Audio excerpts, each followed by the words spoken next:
Vico Soto pinatalsik na sa pwesto bilang mayor dahil sa ginawa nito kay Atasha Mulak.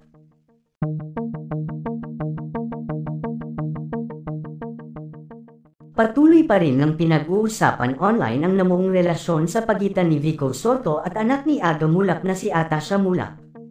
Nagsimulang pag-usapan ang mga ito nang sumambulat sa publiko ang pagbubuntis umano ng anak ni Aga Mulak. Matatandaan na kabilang si Atasha sa host ng Itbulaga sa Kapatid Network. Marami ang talaga namang nakapansin sa angkin nitong ganda at talaga naman ng pinaghalong Aga Mulak at Charlene Gonzalez ang mukha ng dalaga.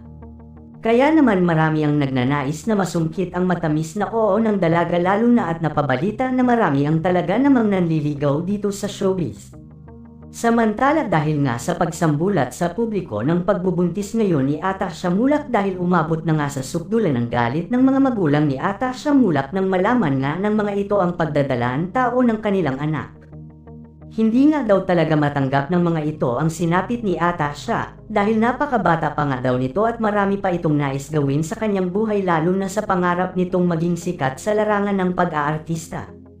Umabot na nga din sa pagdedemanda kay Vico Soto si Aga Mulak dahil sa nangyaring ito sa nag-iisang anak nilang babae ni Charlene Gonzalez. Maging ang ina ni Atasha ay galit na galit nga din sa ginawang ito ni Vico Soto sa kanilang anak. At gusto pa nito na matanggal sa pagiging mayor si Vico Soto. Subalit hindi ito pinaboran ng pamunuan ng Pasig City, at ayon pa nga sa balita ay kailangang dumaan sa proseso ang bagay na ito kung talagang kinakailangan.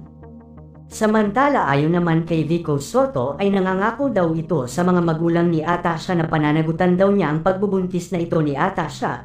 Mahal na mahal nga daw ito ni Vico Soto, at handa nga daw siyang pakasalan ito anumang oras. Hiling nga ni Mayor Vico Soto na sana ay matanggap na siya ng pamilya ni Atasha dahil blessing na lang nga daw ng mga ito ang kanyang hinihintay para mapakasalan na niya si Atasha Mulak.